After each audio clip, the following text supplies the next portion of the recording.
Those Welcome back confetti to streams Executive pretty Discussion epic. on base. I'm here with CY. I've been thrown in a little bit more into the live streams at the start and at the end. We have just opened up a group chat on Telegram, and it has gone from me just getting feedback from CY and Jade and Latasha as intermediaries to all the artists, to now we have a group chat full of artists that actively use In Process, and I get feedback all the time. It has been a lot, and I'm curious to hear from your perspective, like, what inspired the change? You've talked to us privately, but I don't think we talked about it publicly. What inspired the change?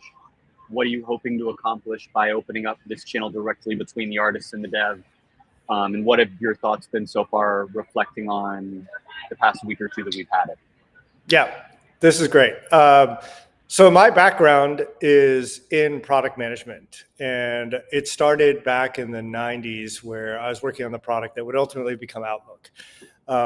But one of the things that's really beautiful about working on a product that you care about is that there is this really tight feedback loop between you as the person who has power over building it or specifying it, and you as the person who is using it and feels both the pain and the joy of what happens when you're using it.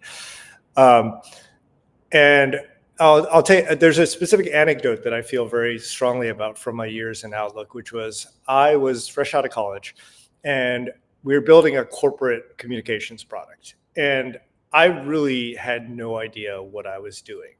I'd used email all through college, but the way people use email in corporations and use calendars in corporations is completely different. So there was a period of time during the beginning of the product design where I was designing for a theoretical audience. And in some sense, like the early versions of Outlook were very naive in that way, because I was unconsciously designing it for me and my friends who were building this product. And it ended up not being ideal. And what ended up, I think, like helped us turn the corner in terms of building the right product was getting to know the other people in Microsoft, because Microsoft is a corporation, and there's people who deal with email in a very corporate manner that as you rise through the ranks, you realize, oh, there's like conventions around CCing people. A lot of people have assistants that manage their calendar.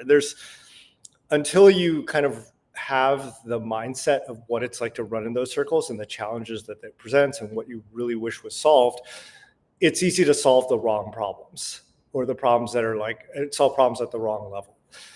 So my intention, just like based on that, in opening up an in-process channel where the people using it could just like spew open-minded thoughts of like what's working, what's not working, what am I trying to do, is it creates that possibility of a feedback loop where the people who are building it really get a sense of what people are running into when they're trying to use it, both inspirationally and at a frustration level.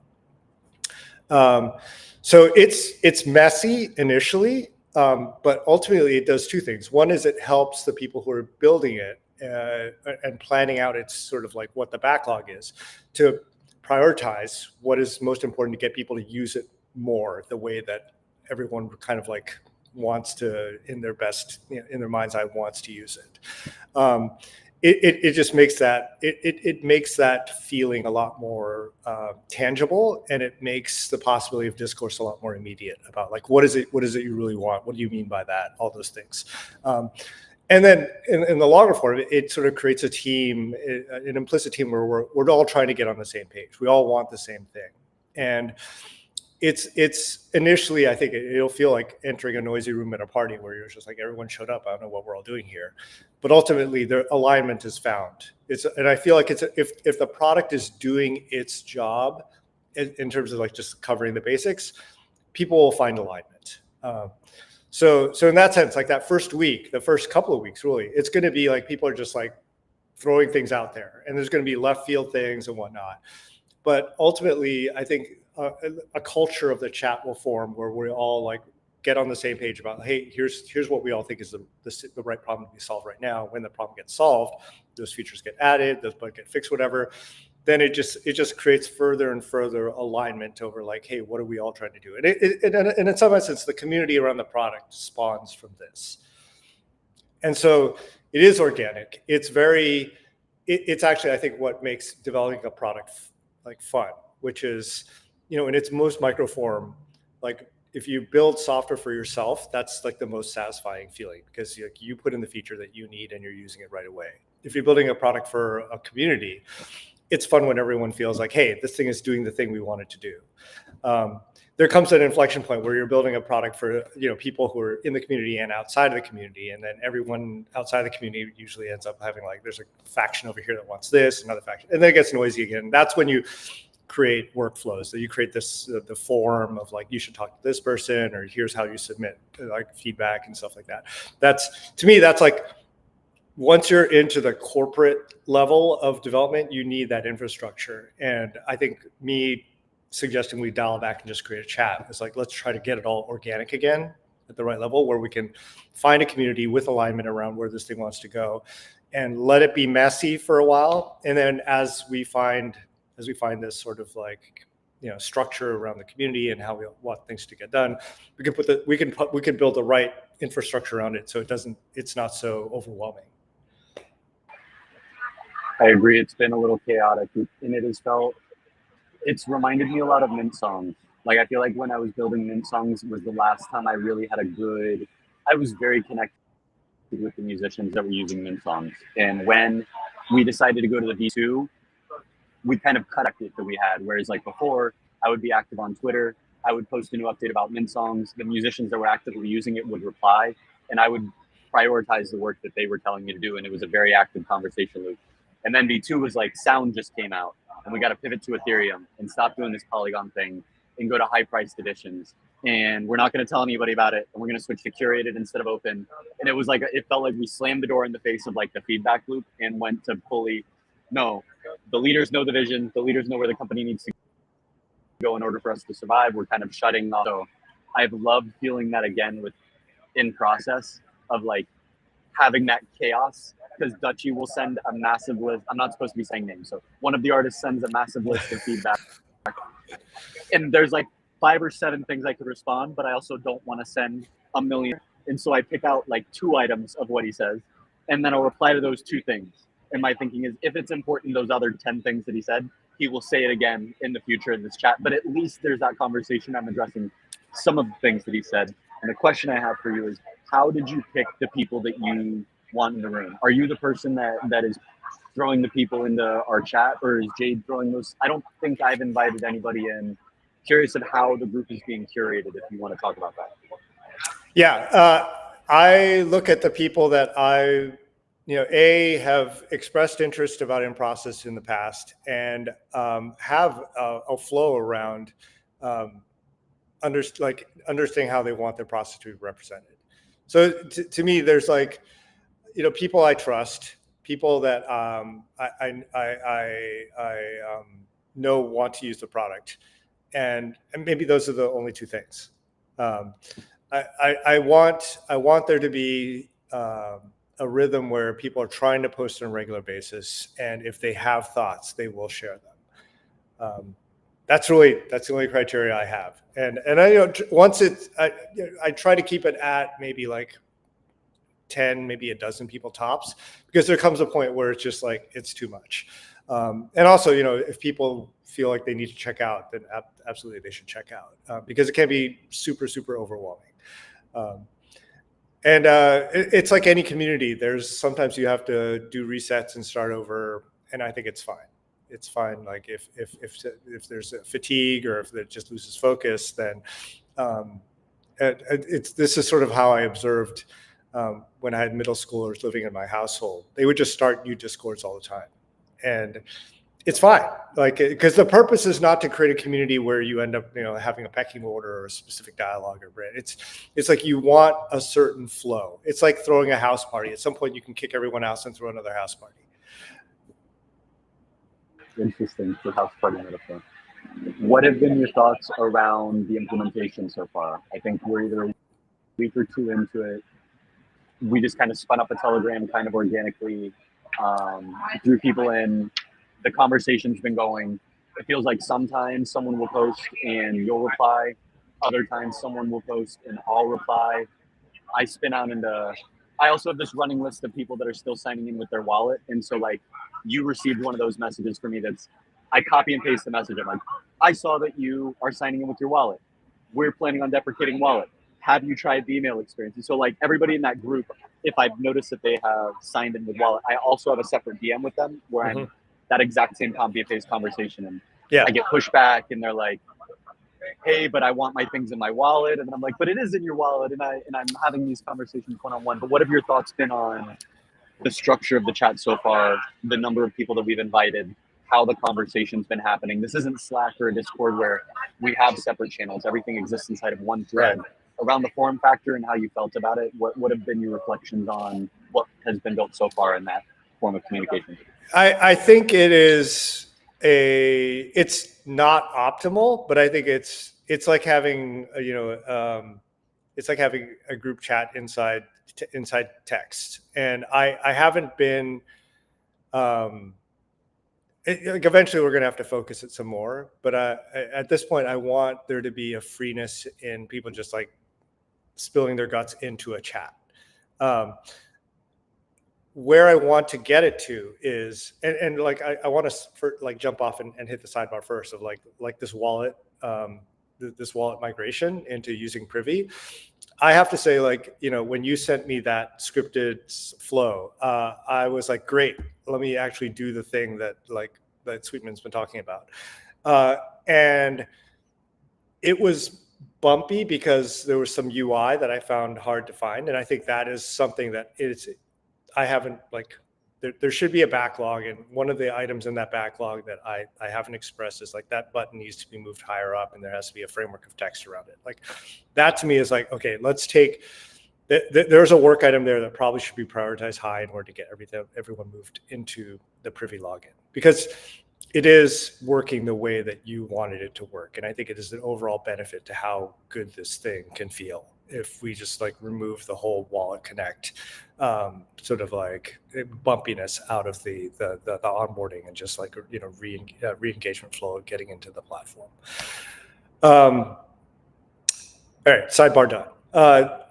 Where I want to get is like, once we get through these big chunky things, then I think the discourse will change. Like once people are using it and reliably, and we've gotten over like the things that people have problems with, then I think we'll have more focused conversations of, it would be great if blah, and that can become like, well, tell me more about what blah means. And then that can become a thing that goes on the backlog. And then we say, okay, blah is now on the backlog. And then there's room for, you know, new conversations about, oh, it would be great if, or this thing's really annoying me. And then what ends up being this sort of like a much more, a tighter band of discourse. Like the culture of the discourse in the Telegram is ideally something like, hey, I have a thought, or I just posted this. And it's like a vibe of like, hey, stuff's coming in, until like, for example, like it's just obvious that when you go to in process, you'll see a similar sort of flow, like, hey, what's been coming in? Right, I've sort of like jumped ahead. There's two things that I think that I want the discourse to be right now. One is like just general open-minded, blah blah blah. The other is like when people post something, they post in there, which sort of signals to other people both inspiration and, hey, look, I posted something. Because I do want there to be a regularity around people posting on in process, so they find their personal rhythm, they find their personal like, here's what I feels good about in process that makes me want to keep doing it, or if only this thing would change, I would do it more, or something like that.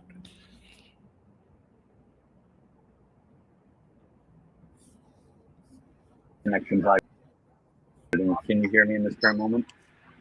I can hear you now. Just when you put your thumbs up, okay. I could hear afterwards. Okay, I'm gonna try to ask the question. If you don't hear, just let me know. I have appreciated you sharing in the in-process chat what you're doing. It has also impacted me to post more on in-process. So I think and also to buy everything that you post in there. And I want to be buying everything that everybody's in that chat's doing. So it's also been doing that to me. In terms of your button feedback, I am curious, now that we don't have a designer actively in the loop, what is the best way for me to make sure that gets implemented? Because I agree with you. One, you're the only person that said that. Everybody else that I've told, they've done it. Like Sound of Fractures found the button without any issue, Duodo, Nena, they've been finding the button when I direct them, go to the manage page and it's on there.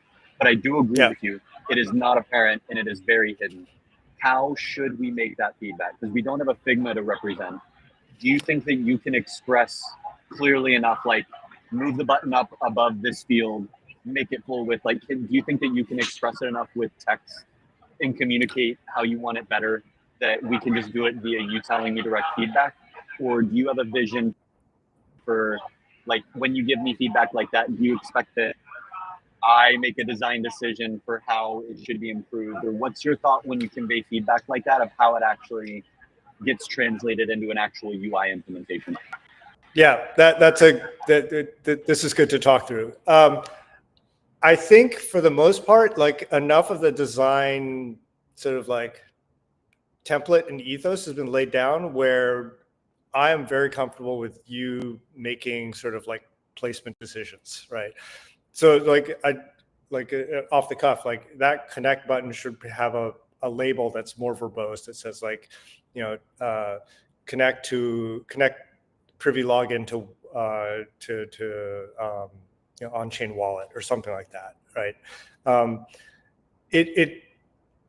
It just needs to be higher up with like I think an intermediary step is like give it a verbose label and move it higher up on the account page. And maybe there's a verbose line of text that says like we're migrating to email logins via the Privy wallet. Connect to your wallet to Privy so that it's like all the things that people who are concerned about like losing the connection of their mints to their original wallet, like basically there's a line of text that basically, and you know, 2 lines of text maybe that explain what you usually have to say in person. That just says like it's this big chunky thing at the top, and I think that's fine. It's fine to have this. In some sense, this is an interim problem because eventually people onboarding we'll probably have a new UI where they create the Privy wallet, and then we have a dialogue that follows immediately afterward that explicitly says like, you know, connect your wallet in order for mints to come to be associated with your actual wallet. And it you know, like I don't think we need a Figma because it's just between, at the end of the day, you're just implementing it and it becomes real. Like we're literally like testing on prod. And so I am very comfortable with us kind of YOLOing it until that does not stand, until it's just too fragile. And then maybe, you know, especially if there's more development involved, more developers involved, then we probably need a place where the decisions live so that there's a record of what's happening so people can catch up if they are not in the loop during, you know, other people's changes. There's documentation in the code, which is also probably fine. Like, you know, like the code is the sum of all conversations so far. And I am very comfortable right now YOLOing it like that till we get to a point where it's clear we have to create more structure. Excellent. Love as well. The Figma is just one additional intermediary step towards whatever you said actually getting shown. Like you said, the code is the source of truth. Speaking of another dev, we did deliver the mutual moments feedback that you have, that you gave. We have just reached time, so we could either wrap it up now, or if you're okay with sharing your screen. I know you weren't necessarily comfortable with that last time. Mutual moments are live, and I would love to see if you're seeing that and seeing it as you expected, because that I think we just wrapped up today. I tested it and it worked on my side. I think you're the only other person that I've shared a split with. Duodo's down here in Argentina, and they did a split. I'm executive producer on their song camp here for DevConnect. And so they did a split with like 5 different are all presenting here at DevConnect. And they should all see it in their mutual moments, but I haven't asked them because I don't know if any of their collaborators are familiar with in process or on chain, or if they want to get them into the cycle. But are you comfortable sharing your screen and checking out mutual moments and letting me know your thoughts on it? I would love to do that on the next session. I actually have something at 9:30 I have to hop off onto. Copy.